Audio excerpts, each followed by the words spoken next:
Thank you for listening to the Matt's Movie Reviews podcast, available on Podbean, Apple Podcasts, Spotify, Google Podcasts, Amazon Music, and Stitcher. Also, please follow Matt's Movie Reviews on Facebook, YouTube, LinkedIn, Reddit, Instagram, and MeWe. And of course, be sure to visit mattsmoviereviews.net for the latest reviews, top 10 lists, and more. Now, on to the show.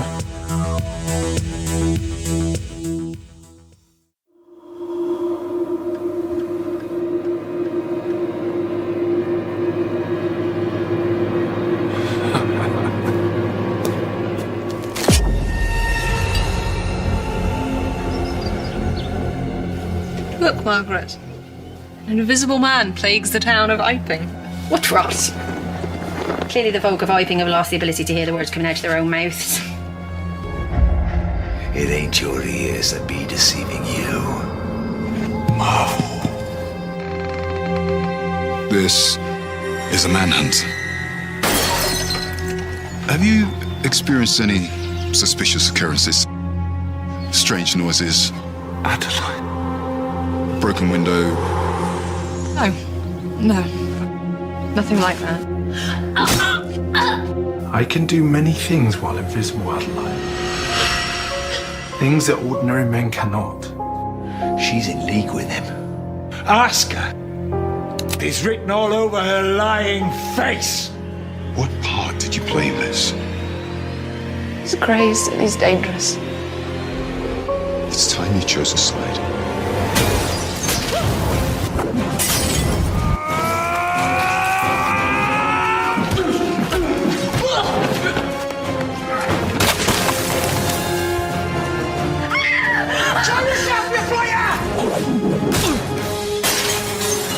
This is blood on your hands, Annie!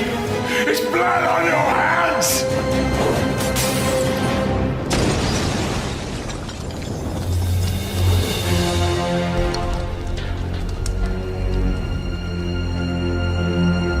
We have barely begun.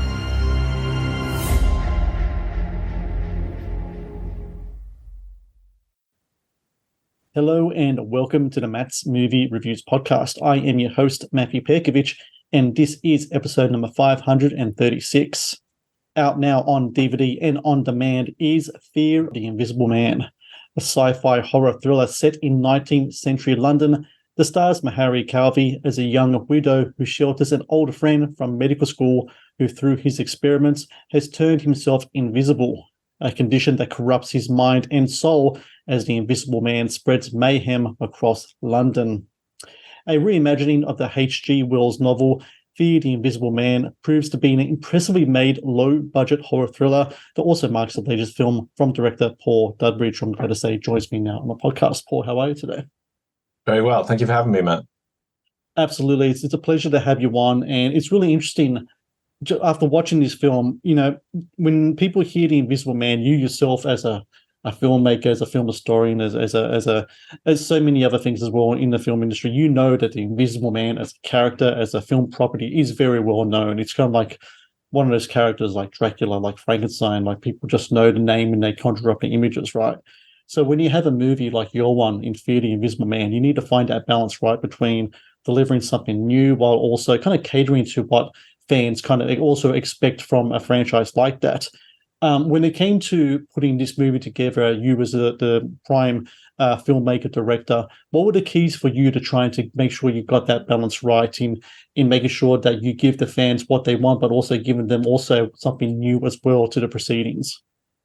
Well, I think that's the real trick, isn't it? Is like anything, even if you were to make a sequel, it's about giving something new plus what they're expecting. And I think if you differ too far, if the pendulum swings too far in either direction, they're not happy because it's either not what they're expecting at all or it's exactly what they were getting. They get nothing new.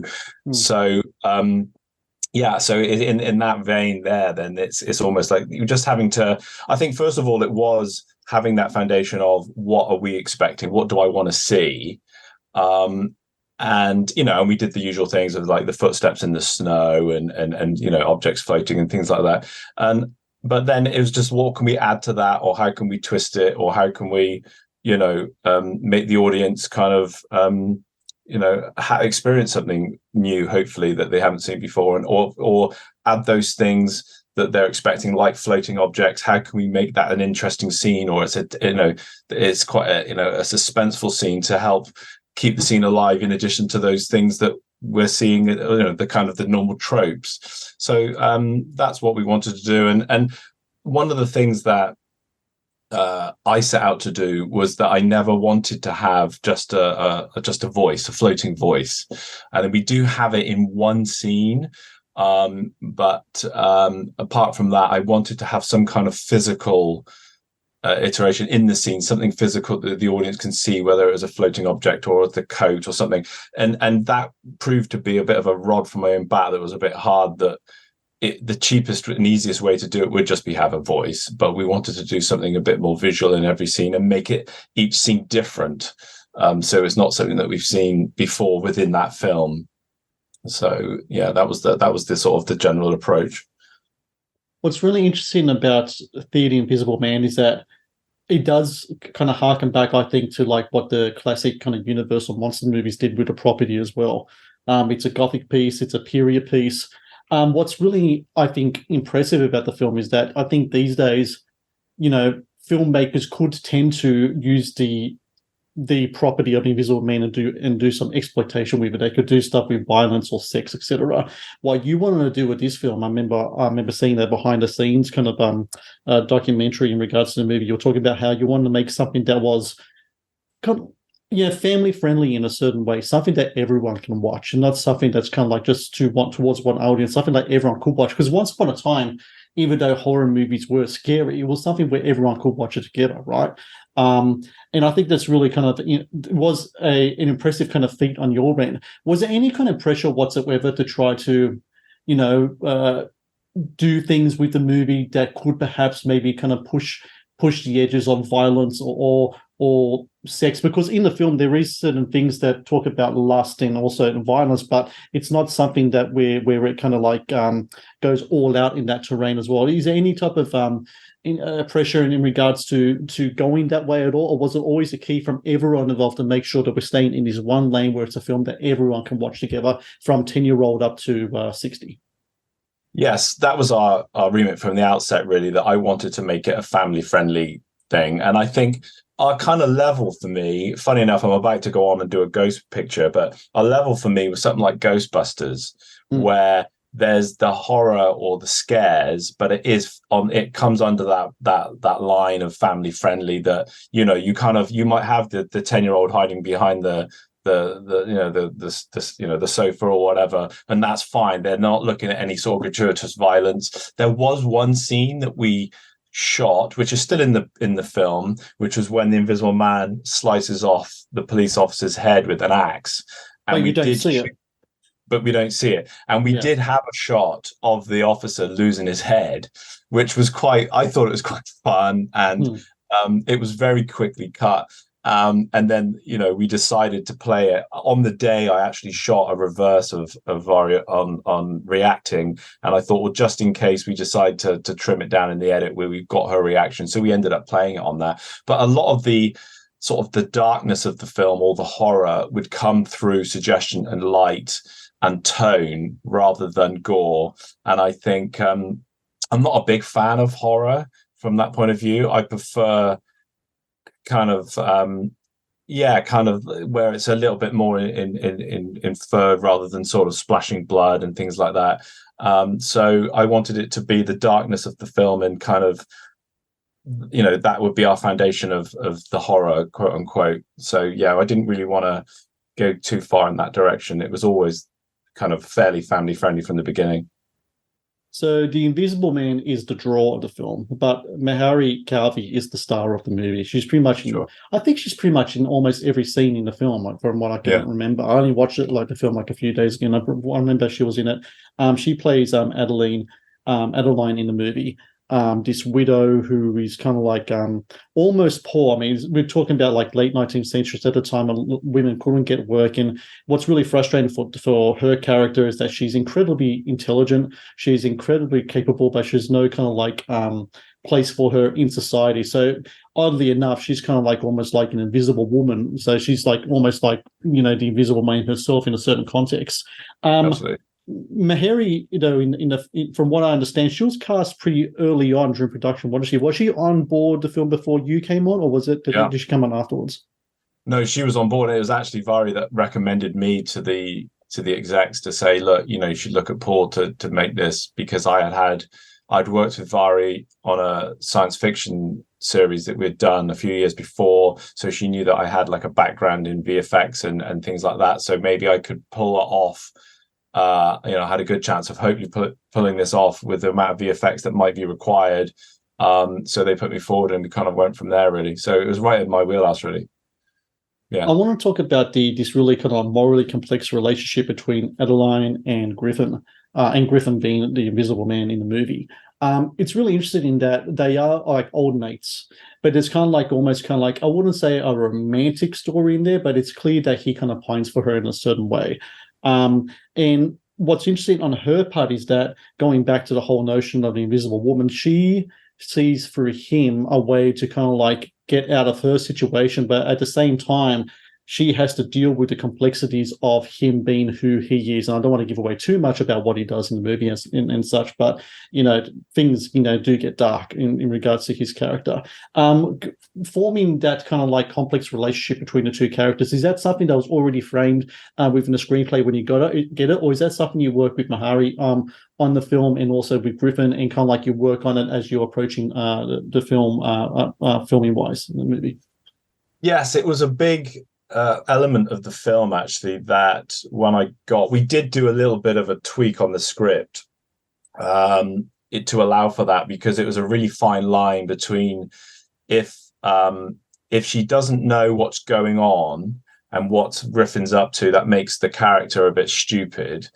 If she does know, then she's complicit in what he does. So it was a real kind of minefield in a way, just to navigate that complex character of like, she suspects something's not quite right.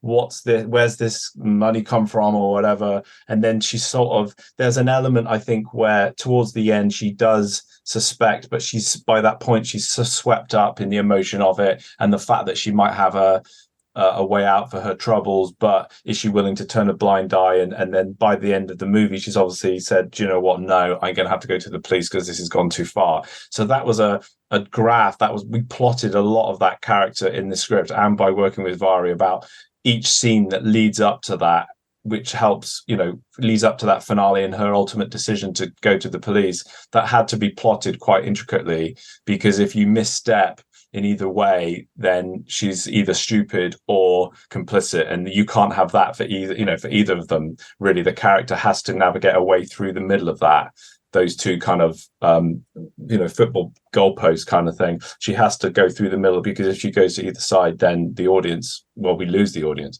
So that was a real tough. I appreciate you noticing that, because that was a real thing for us to navigate through. And then even in the edit, we would make the odd little tweak. Maybe there's a look that she gives that we'll either keep in because she's suspicious, or we take out because she's suspicious too early. So it was a real kind of juggling act right through to the end of production. And it comes to another thing, I think, in the movie as well, is that she, much like the character Griffin, who's played by Mike Beckenham in the movie, is a man of science. She's very much a woman of science. The only difference is that she didn't have an avenue to follow through with her studies, right? That's all. She couldn't get a position or anything else like that. Sure. But I think, to me, she's very much seduced by the power that Griffin is wielding. Not as much as he is as a tool to embark on kind of like these sinister schemes, but more like, this is a monumental achievement that's right in front of her as well. And I think that's almost like something that happens with her. And I think what's happening with Griffin in the relationship between the two, it comes back to the whole notion of absolute power corrupts absolutely. And I think that's what's really happening with him. What I always struggle with, though, with that quote and that the philosophy behind it is, when someone has that kind of power or creates that kind of power and he is able to use it. Is what happens afterwards with their personality? Is this something that's already inherent with them, and this power is able to kind of unleash it, or does the power kind of change something within them? What do you think it is with Griffin? Do you think with Griffin that him becoming what he does become this kind of like this monster? Do you think that he was always that monster within? He always had, I know he's definitely always had that ego. He's definitely always had, these kind of like almost like a rebel streak to him. But him becoming the Invisible Man gives him, or what he thinks anyway, permission to do some really violent and gnarly things with ambitions of even bigger things before him. I'm just really curious as to whether you and Griffin had any talks about whether is this who he is, or is this who he always was from within, or did the power kind of like mess him up in some way psychologically and spiritually as well?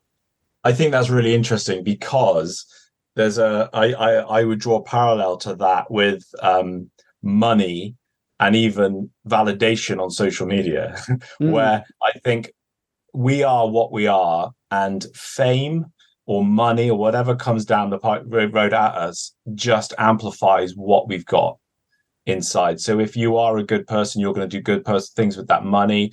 If you have, if you secretly seek attention and validation, and then something like social media comes along, then you use that as your vehicle to tick that box in your head.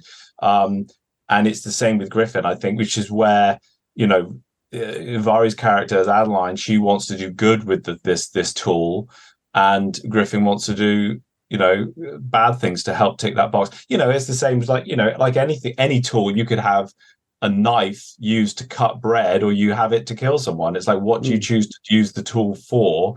And Griffin is obviously looking to do something more sinister than what Mhairi's character would. And so I think, it's a really interesting kind of thing to explore really in the movie. And I think it's we all ask, what would we do with that power if we had it to go invisible?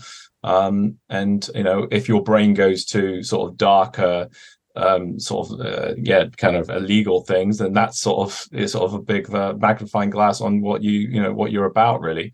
So it's quite an interesting proposal that hopefully we might have answered it in the picture, really.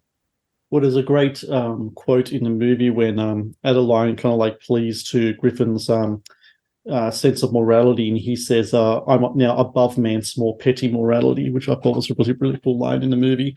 So I want to talk about now the invisible part of the Invisible Man in regards to the visual effects. As I said in my intro, we are dealing with a lower budget kind of movie, but it's one that's actually impressively made in regards to the world building that you put in the screen.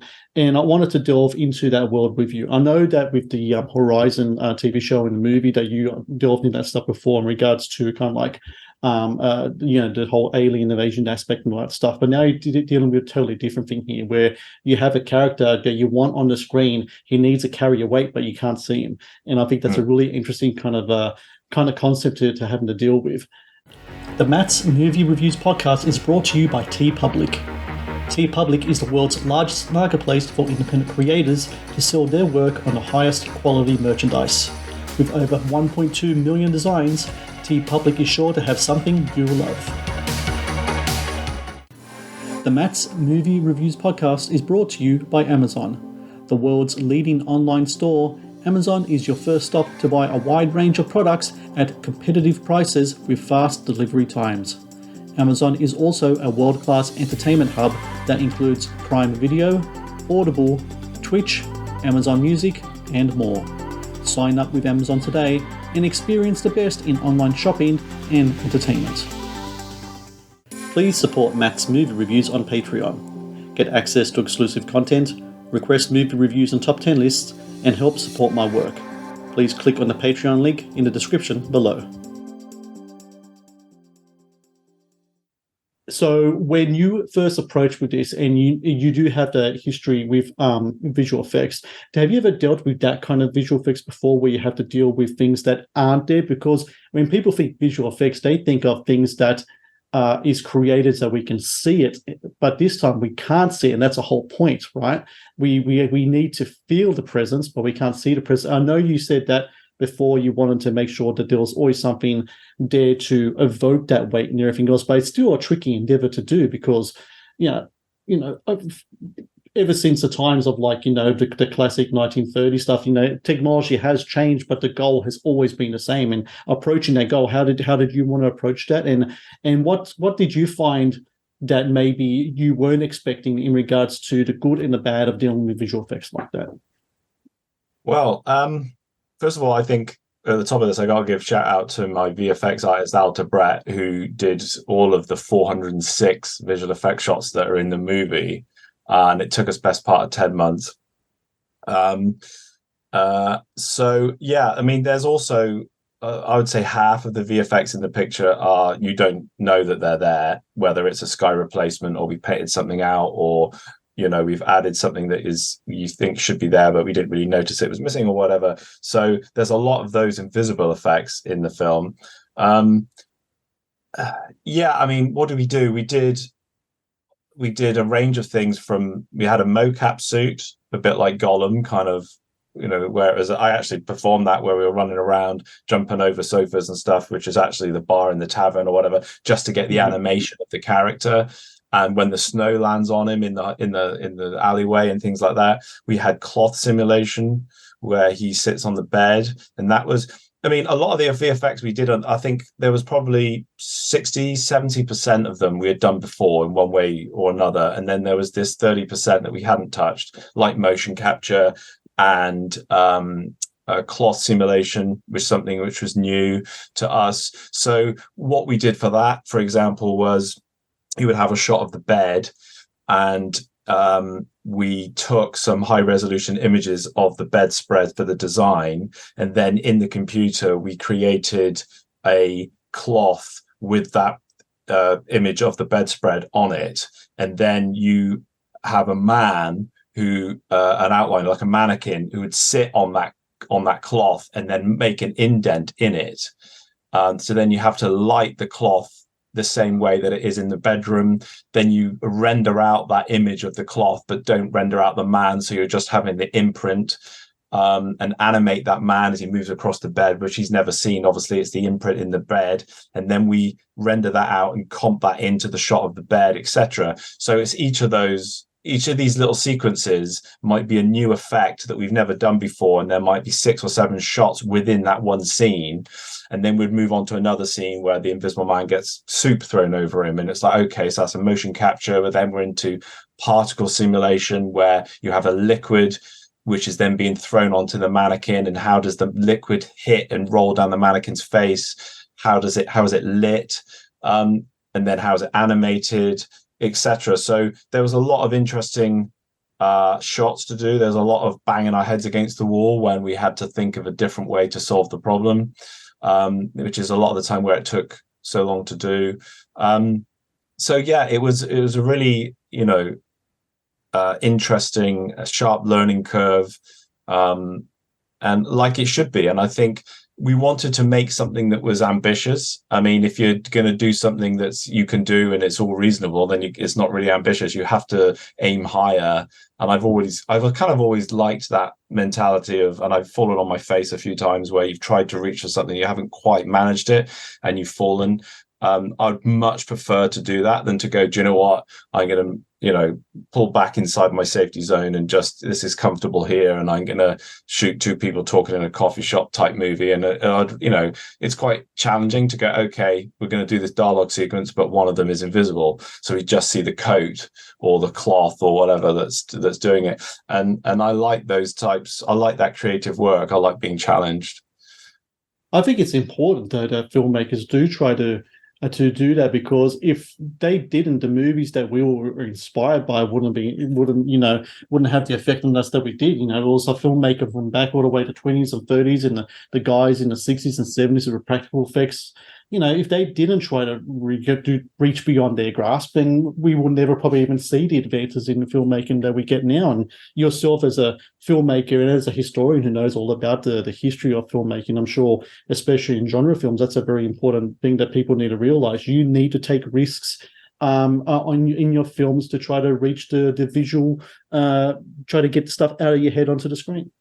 Yeah, absolutely. And I think I'm also a believer in like about how you should personally kind of advance. And it's like, we've just finished another film now based on Frankenstein, and if we a lot of the stuff we learn on Invisible Man, you take into Frankenstein, and then you look back at the effects in Invisible Man, you go, oh, I'd do that differently now, or we didn't quite manage that, the lighting on that was too soft, so it doesn't look like it sits quite within the frame well enough.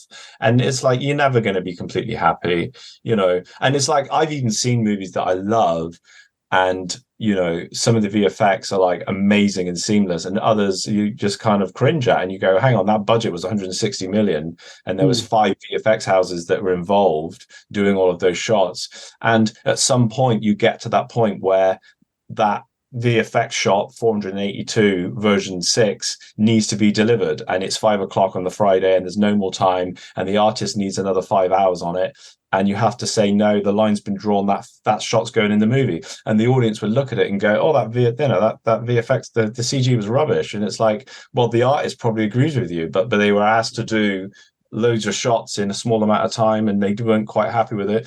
But that's the business, that's how it works.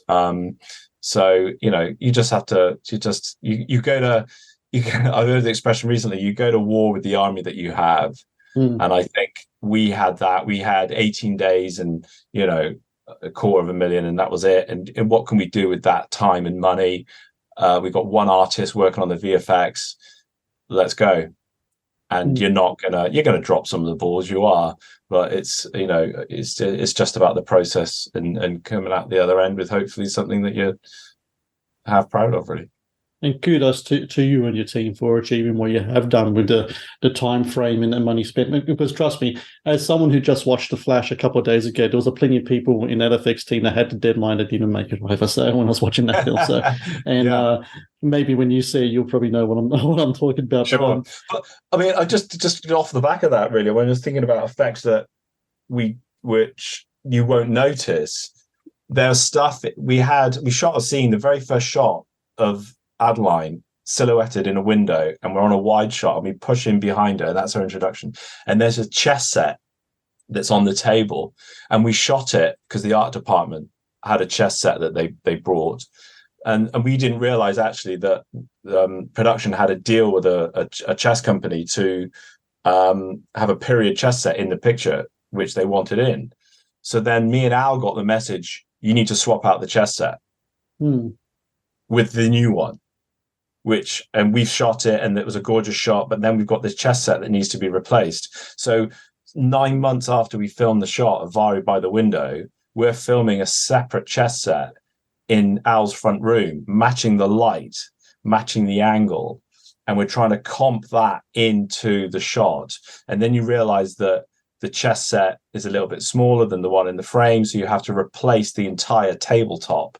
Then where the chess pieces are in front of a chair in the room, the whole chair, the back of the chair needs to be replaced, and the camera's moving. So there's 3 shots in that sequence of a chess set, and hopefully the audience will go, there's a chess set on the table, but they don't know that's been comped in from 9 months later when we filmed it in the effects artist's front room. So those kind of invisible shots that you kind of, hopefully the audience don't notice, but that's where a lot of the work goes on these sorts of things as well. What about the scenes where you have dialogue between Adeline and Griffin, where Griffin's not there?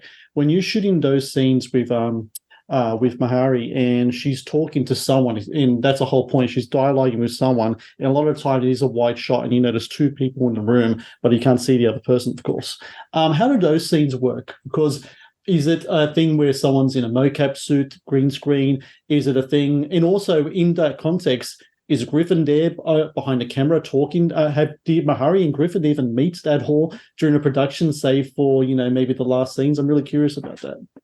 Sure. Well, we had Mike Beckingham played Griffin in when the scenes where he was in the movie and his voice, and then we had a Griffin stand-in for the rest of the shoot, which was an actor called Joe Trieger, who's a lovely chap, and he did all of the scenes in a green screen suit. in the coat or the jacket or the housecoat, whatever he was wearing. So Mhairi, a lot of the time, would play off him, so she would get the lines off Joe. And it was a bit of a thankless role for Joe, really, because he had to learn the entire dialogue, the entire scene, and he's not going to be heard, it's not going to be seen. But he did a cracking job. So Mhairi a lot of the time would be acting against Joe, and then sometimes she would have to play the scene against nothing. So we would block it out with Joe. Joe would then be off camera delivering the lines, and Mhairi would have a point of the back wall where she would look at, or she would go right and playing it to the corner of the bookshelf, and I would look down at the chess set or whatever, and she knows roughly where that is going to go. And then we would just comp in, the Invisible Man or whatever. So, for Mhairi to remember all those lines and play where she's looking and what's happening and things was a big credit to her, really, because it's quite awkward. A lot of the time you are feeding off the other actor in the scene, looking at their eyes, because that's the actor's tool. And if you take that away, you're not giving the other actor anything to react to, really.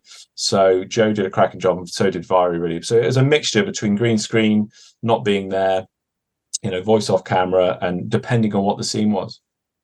I don't know about you, and I say this to people all the time. See, I love genre films, and whether of whatever, budget, shape, whatever. And I always find that when it comes to kind of like award season or that genre films really do get like a really the shaft a lot of times. And what really bothers me sometimes is when it comes to people who have to work with green screen stuff, like actors, whether it be the big budget stuff or the small budget stuff, they really don't get the credit they deserve, because a lot of action is reaction. You said before, no one to look in the eye.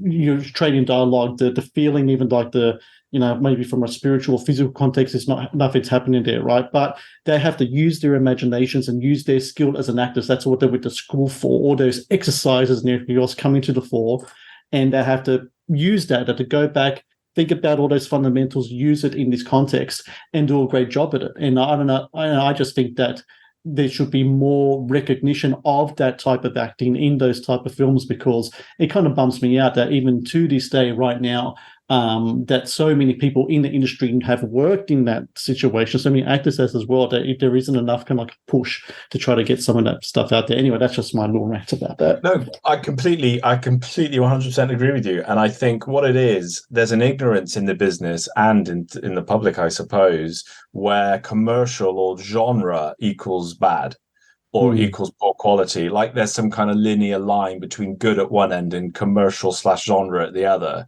And it's like you can't have both, in the same way you can have a drama film with actor heavyweights that it's poorly structured, badly, directed, and it's boring.